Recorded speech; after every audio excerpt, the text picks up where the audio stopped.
Good day, everybody, and welcome to a lore and mythology lesson on Zamorak. In my RuneScape mythology video series, I'm researching the various deities and finding real-life mythological, religious, or other figures that parallel them in interesting ways. Many of RuneScape's gods have obvious inspirations, especially Zamorak, but the great thing about RuneScape lore is that no central character is a lazy copy of characters from other lore, real or fictional. The most obvious surface-level inspiration for Zamorak is the devil of the Abrahamic religions, also referred to as Satan or Lucifer. Especially in the context of being often perceived as Saradomin's rival, it clearly looks like a god versus the devil situation. But there are far more interesting and relevant inspirations, or at least parallels, to Zamorak in other parts of real-life culture, and even some very close real human parallels I found. Without further ado, let's get into it. By the way, it may be obvious, but there will be spoilers for some quests in RuneScape in this video, as we need to discuss events in RuneScape's history to fully understand Zamorak. Let's first start with a brief history of Zamorak. We actually know relatively little about him in his early days, and most of what we know is from actual quests or mini-quests in RuneScape. We know that he was once a Majorat, and like all Majorat that were around several thousand years ago, he came from the planet of Freniske. Those of us who quest in RuneScape have traveled here a few times and know that it is more or less the greatest hellhole in all the RuneScape universe. It is a barren, harsh planet with constant life-threatening environmental danger.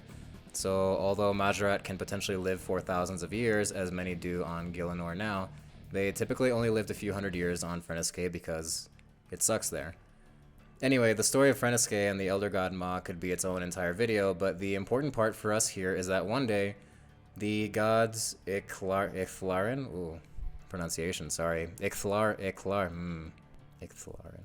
The gods Icthalarin and Amaskut came to Freniske. Long story short, they asked all the Majorat to travel to Gielinor to help the Caridian lands, presided over by the head of the Caridian god pantheon, Tumikin, the head himself. Icthalarin and Amaskut wanted the Majorat to fight in the ongoing war on Gielinor and defend Tumikin's lands from the encroaching empire of none other than the god Zaros. After some debate and probably infighting or whatever, the Majorat eventually agreed to come and fight for the Caridian lands. Now, most of us are aware that the Majorat present in modern-day RuneScape are aligned with either Zaros or Zamorak, so it comes as no spoiler alert that the Majorat eventually got together and betrayed the Caridian Empire to fight for the Zarosian Empire instead. At this point, and shortly thereafter, Zamorak rose to the highest ranks in Zaros' army and claimed the title of Legatus Maximus, a very ancient Roman-based title that essentially means Big Boss General of all the army. At some point, Zamorak began plotting to overthrow Zaros, as he no longer agreed with the stagnation that he saw Zaros' empire bringing across the land. Zaros' goal for the empire was obviously not stagnation, but to bring order across the land. Zaros' empire heavily parallels the ancient Roman Empire and its vast spread, and just as with this real-life parallel, we could debate forever regarding whether the cost of the, quote, peace and stability that the empire brought was worth the cost to the lands it conquered. Anyway, Zamorak essentially disliked the brand of order and stability that Zaros' empire introduced because he perceived it as weak, or at least that it bred weakness in its people. Zamorak is known in modern RuneScape times as a god of chaos because of the same ideology he held back then, that order breeds weakness, but chaos breeds strength in the people of an empire. A comfortable, orderly people is a weak people because essentially they have no need to be strong or fight as much as a people that is constantly at war or has some sort of constant conflict plaguing them. This is oversimplifying it, but covers that for now. Moving on, Zamorak's plot to overthrow Zaros does ultimately succeed, and it results in his very own ascension to godhood, because Zamorak used the Elder artifact we know of as the Staff of Armado to dispose of Zaros, or at least his physical form. Zamorak was able to use the staff to siphon divine energy from Zaros and achieve godhood himself. It's actually not clear whether or not this was intended or an accidental and very fortunate discovery for Zamorak. After this, we get into more of Zamorak's history that most scapers are very familiar with, the next round of the God Wars, involving Saradomin, Armadillo, and Bandos. At the climax of these wars, Zamorak actually gets his hands on the very powerful Elder artifact, the Stone of Jazz, and with his back against the wall, uses its power to destroy all of Forenthori. which used to be a large thriving land, but which we know today as the barren and perilous wilderness. From there, we can fast forward all the way to the 6th Age, the Elder God Wars, and the aftermath/legacy of Zamorak series of events, but let's pause on all that for now. It's time to discuss parallels between Zamorak so far and our religions and history. As I mentioned, the most obvious inspiration for Zamorak's character is the devil, and with good reason. His armies are full of demons and other hellish creatures, and he himself looks like the most satanic of all Majorate gods, of all Majorate and gods in general in RuneScape. And his symbol is basically devil horns. He's also referred to very often by common people as the god of chaos and evil. Evil fits the bill for the stereotypical interpretation of Lucifer, but chaos is a much more interesting term to be associated with. In my research, I found a number of fascinating gods of chaos from cultures all around the world, our world, including even a serpent god called Illuyanka of the mythology of the Hittites, whose civilization spanned roughly modern Turkey and some of the Middle East around 1500 BC. Many scapers will recognize that this is almost identical to the name of the Illuyanka, the serpentine dragon riders and people who inhabit or inhabited Aya. Anyway, the interesting part to me here is that chaos is not always associated with evil, and depending on the perspective, it's necessary for individualistic expression and personal fulfillment. In a manner of speaking, most of us either are or know someone who is satanic in that chaotic sense. This sounds weird, but take for example a lot of metal or heavy rock bands that are, quote, satanic. Lots of famous heavy music bands are known for using pentagrams and other satanic imagery or references in their music. I listen to a lot of that heavy music myself, and know others who are really into it and follow a Hail Satan lifestyle, so to speak. If you know people like this too, or are one yourself, you'll know that I'm not talking about evil people or just assholes who hate everybody, right?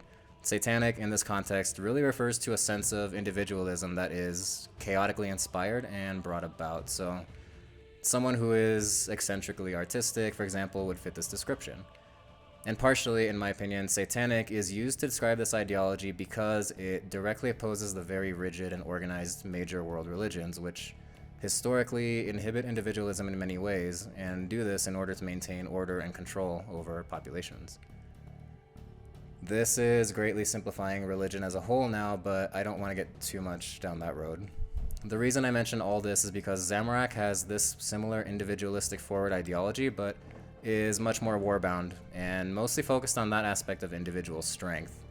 We learn from interactions with Zamorak in RuneScape that, just like all the other gods, he believes that he and his belief system are what is best for the whole planet of Gielinor and other worlds in the universe. And we see throughout RuneScape many examples of mortals, humans or otherwise, who regard Zamorak as a savior god, not an evil one. Zamorak points out, as often as he can, hypocrisy in other gods who criticize him but are responsible for death, destruction, and war themselves, and are seen as evil by those they've brought all that to. He believes that this brand of chaos is the only way to, in the long run, keep mortal civilizations up and running properly. Are there lots of casualties and suffering and pain and death and all that in this way of running things? Yes, because in this ideology, the strong survive and the weak die. And of the strong that are left, the weakest of those will die, and the strongest of them will carry on, so on, so that over time, your society as a whole becomes increasingly stronger and stronger, because being the strongest of the strong is the only way to live. There are many cases in our real-life history of empires being run by similar ideology, which leads me into the next very interesting part of this video. Real historic people that Zamorak may have been based off, or at least very heavily parallels. In my previous mythology video on Saradomin, I wanted to find some historical figure that closely paralleled him, but was unable to really come up with anything. This makes sense, as we're talking mortals who ascended to gods here, and proceeded to stick around and shape the mortal world in monumental ways, and we don't really have those kinds of stories in our world. But regarding Zamorak in particular, there are some mortals that came to mind for me who his path very closely models, and who are some of the closest things to mortal gods that our real history has ever seen. The first figure that popped into my mind around this was Genghis Khan. especially when thinking about the spread of the Mongol Empire in the 12th and 13th century, Genghis' rise to power, the strength by chaos and that his empire was bred with, really, and his perception as a devil by some but a savior by others, it fits, I think. But then I thought of another historical figure, very similarly perceived in many ways, but existed 700 years before, roughly. That Zamorak parallels so closely, it really blew my mind. This figure is none other than Attila the Hun. If you only paid some attention to this in history class or were busy playing RuneScape while the History Channel documentaries were on, you might easily confuse Attila the Hun and Genghis Khan. I definitely used to when I didn't know too much about them yet. At a glance, they're famous for similar roles in history and even look physically similar in many depictions, but are definitely distinct people from far apart time periods from very distinct cultures. So why is Attila the Hun a closer match than Genghis for the profile of Zamorak? Check this out. Similarly to Genghis' army, the Mongol horde, the Hun army of Attila was made up of people of various diverse civilizations from Asia and Eurasia, such as the Ostrogoths, Alans, and Bulgars. The time period we're talking here is mid-5th century. Zamorak's armies are similarly composed of wildly diverse races of beings, which is fairly uncommon in the universe of RuneScape as well as our own. But get this, Attila the Hun is famously referred to as the Scourge of God. You know what Zamorak's army was called when he was Zaros' top general? The Scourge, and it was feared the same way as Attila's. Furthermore, the most famous of enemies Attila made for himself and the Huns, and whom he battled endlessly and weakened greatly, was the Roman Empire. I've already mentioned, and it's obvious to many scapers, that Zaros' empire very closely parallels the ancient Roman Empire. Attila attempted to sack Rome at one point, and although the attempt was unsuccessful, Attila the Scourge's other successful raids and sacking of key parts of the Roman Empire are widely accredited as key elements of the eventual fall of the whole Roman Empire. Zamorak took it a step further and dethroned the emperor himself. And while Attila didn't do that, much less with an elder artifact, did you know that Attila did use a god sword? Yes, I'm being completely serious. In the legends, Attila fought with a sword called the Sword of Mars. It's also referred to as the Sword of God, and Mars in this context refers to the Roman god. This is also Ares, the Greek god of war. There are many legends surrounding the sword, including that it had been struck and powered by lightning, or that it was forged from meteorite iron. These legends are also rumored to have been started by Attila himself to scare the crap out of his enemies. We will never know the truth, probably, but I can say that this is one of the closest things in our world to a god weapon, no? And Attila is one of those historical figures that also comes as close as it gets to a mortal ascending to godhood on Earth, at least in mass perception around the world. Like I said, the amount of parallels to Zamorak really blew me away once I started digging. Now, with Zamorak's history and close real-life parallels covered, what else can we draw about his character? Not much else, in my opinion, that hasn't been covered already. Like Attila or even Genghis, like that style of leader, his great big driving life philosophy was just to develop and rule over the best version of mortal worlds as he perceives it. He believes in survival of the fittest, definitely believes he is the strongest and fittest of them all, and definitely believes he's the fittest ruler for them all, and that if all the other gods and their lands would just shut up and submit, all the mortal lands would be better for it, and most importantly, as strong and individualistically as expressed as possibly can be. The religions, mythologies, and history of our world are vast, certainly more than I've been able to cover in research. This is my take on Zamorak, and the inspirations are parallels to his character from our world, but if you know of any others, please share in the comments. It would be great to explore this more. I also plan to keep this mythology series going with other deities and prominent figures of RuneScape, so please comment as well and let me know if there is a particular one you'd be curious for me to delve into. On that note, please consider liking this video and subscribing if you enjoy this and other RuneScape content. Thank you for watching and supporting, and I'll catch you in the next one.